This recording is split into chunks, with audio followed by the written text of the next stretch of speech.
വലപ്പാട് ഗ്രാമപഞ്ചായത്ത് 2025-26 സാമ്പത്തിക വർഷത്തെ ബജറ്റ് അവതരിപ്പിച്ചു.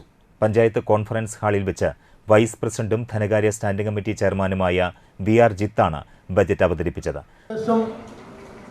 പദ്ധതികൾ രൂപപ്പെടുത്തിക്കൊണ്ട് വികസന സെമിനാറിലേക്ക് കടന്നുകൊണ്ട് വികസന സെമിനാറിന്റെ അവതരണത്തിന് ശേഷം നമ്മൾ ബഡ്ജറ്റിന്റെ പ്രക്രിയയിലേക്ക് കടന്നുകൊണ്ട് ഇന്നിവിടെ വലപ്പാട് ഗ്രാമപഞ്ചായത്തിന്റെ ഭരണസമിതിയുടെ 5ാമത്തെ ബഡ്ജറ്റ് ലാസ്റ്റ് ബഡ്ജറ്റിന്റെ അവതരണമാണ് ഇന്നിവിടെ നടക്കുന്നത്. ഇത്തരത്തിൽ ബഡ്ജറ്റിലേക്ക് പ്രവേശിക്കുമ്പോൾ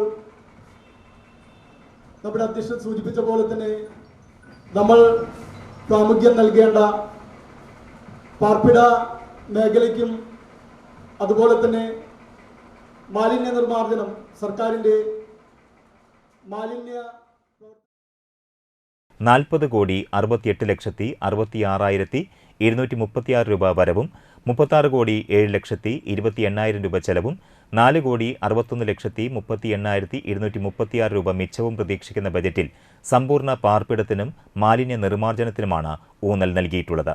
ആരോഗ്യം, സാമൂഹ്യക്ഷേമം, പശ്ചാത്തല സൗകര്യ വികസനം എന്നിവയ്ക്കും മുൻഗണന നൽകിയിട്ടുണ്ട്.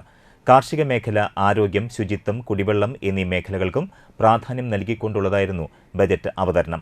ബജറ്റ് പഞ്ചായത്തിലെ സമഗ്രമായ സാമ്പത്തികമായ, സാമൂഹികമായ വികസനം ലക്ഷ്യമാക്കിയിട്ടുള്ളതും ജനങ്ങളുടെ ജീവിത നിലവാരം ഉയർത്തുന്നതിനും മുൻഗണന നൽകിയിട്ടുള്ളതുമാണ്. ചെലവ് കഴിച്ച 4,61,38,236 രൂപയുടെ മിച്ച ബജറ്റാണ് പ്രസിഡന്റ് ഷിനിത ആഷിഖ് അധ്യക്ഷത വഹിച്ച ഭരണസമിതി അംഗീകാരം നൽകിയത്.